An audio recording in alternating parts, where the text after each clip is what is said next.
welcome to another episode of Preset Wars, where I take the best and most popular presets out there on the market today and I put them head to head together, making you more knowledgeable about their strengths and weaknesses. So today's is going to be really interesting as a matchup because we're doing click match profiles against Mastan Labs. So Mastan Labs, Kirk Mastin, has been around forever. He's an incredible photographer, has been doing film for as long as I can remember. And his presets were one of the very first film emulative presets that actually got you really close to film colors, film looks, all of those things. He is kind of a giant as far as film emulative presets go. Now, click match are not actually presets per se, they're more of a profile. They're color profiles, and as an editor, I really appreciate that because I can't tell you how many times I've put in a preset, but I want to change something in the curve, and I can't because those presets are using the curve to put in those different variances.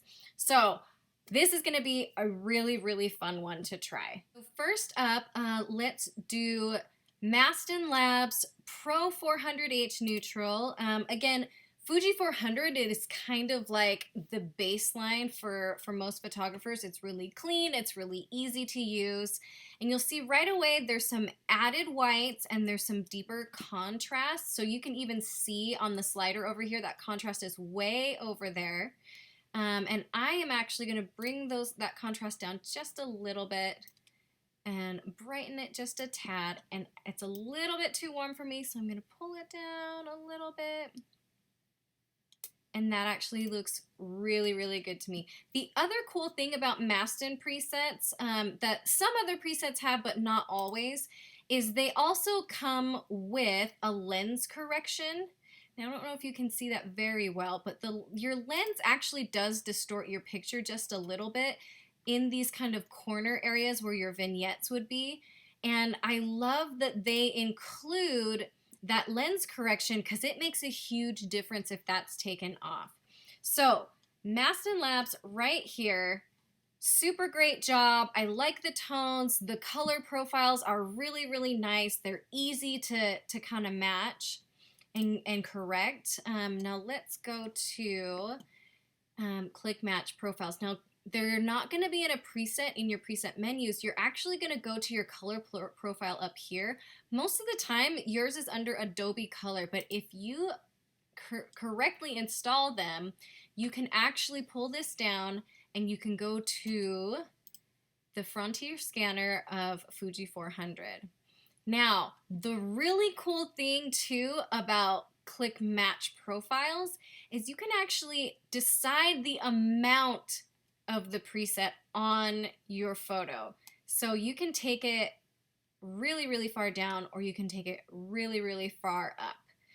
I love that. Sometimes the presets that I have, it puts in different variances, and I wish that I could make it a little bit less strong so I didn't have to make as many changes, but this will let you do that on your own. So I'm going to up it a little bit.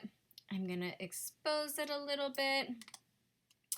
And I'm going to bring the temperature down just a teeny bit. And I actually feel like that does a really, really good job.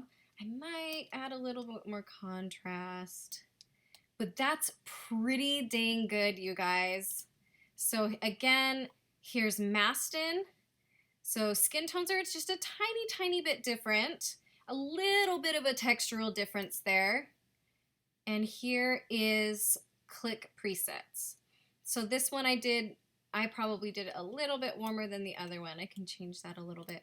But you'll notice the textural differences. So again, here's click match.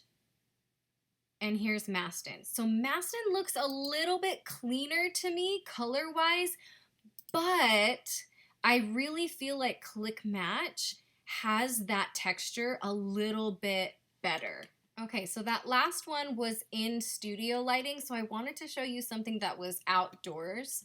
So again, we're gonna start with Mastin, and we're gonna do Fuji 400. Now right away, there's not a huge change there, but it's because I really shot this with film emulative presets in mind.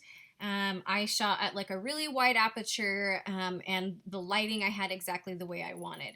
So with this, I might just take the contrast down just a little bit and maybe take down the pinks just a tad so that it's more towards the green warmer side, and that's pretty much done. For me, that's really, really good. Now, the thing with Mastin though is that, see how if I wanted to do the J curve here or the J trick and pull those blacks in for a sharper image, I can't do that because the tone curve is already being used for something else. Now you can pull down your blacks here, but if you do that, it is a different look. It's not it because when you pull this aside, it pulls all the blacks, all the contrast. It really helps with the depth. Whereas if you're just pulling down blacks, it's only the blacks. It's not really doing depth as much.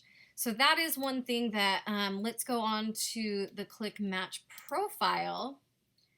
So with the profile, it is a little bit stronger than I'd like, so I'm gonna bring it down just a little bit, and I'm going to expose it a teeny bit more.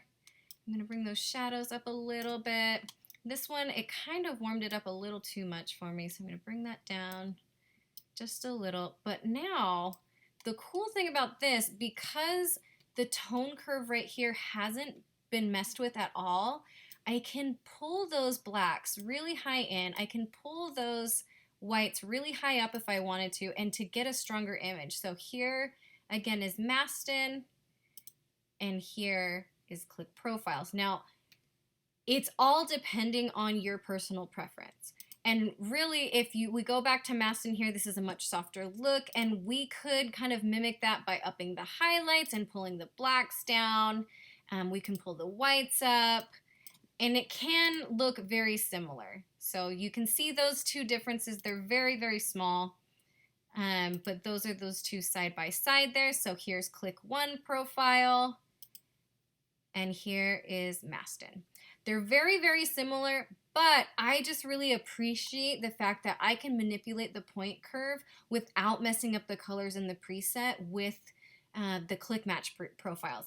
But I will say with Mastin, I find that color matching and getting those skin tones right is a little bit faster. Okay, and now for our last example, you know I'm gonna throw some wonky, weird color in there. This is in studio lighting. I wasn't super careful. I was kind of in a hurry. So we are gonna test this out here. So we're gonna start with Mastin, and already you can see that the colors are pretty much there. I just need to brighten just a little bit. And now this is actually the way that I shot is what's kind of blowing it out. The light was too directionally on her. So I'm just gonna take a brush and I'm gonna darken that just a little. And you can do this as well. The brush tool is awesome. So I'm just gonna take those highlights down a little bit and bring the exposure down just so it's not so harsh.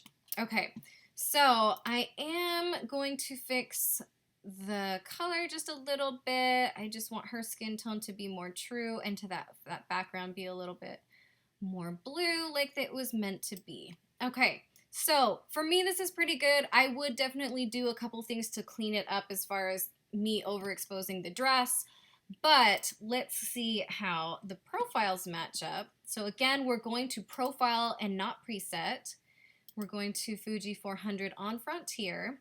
I'm gonna leave it at that midline. I'm gonna expose. And now you can already see it's much softer.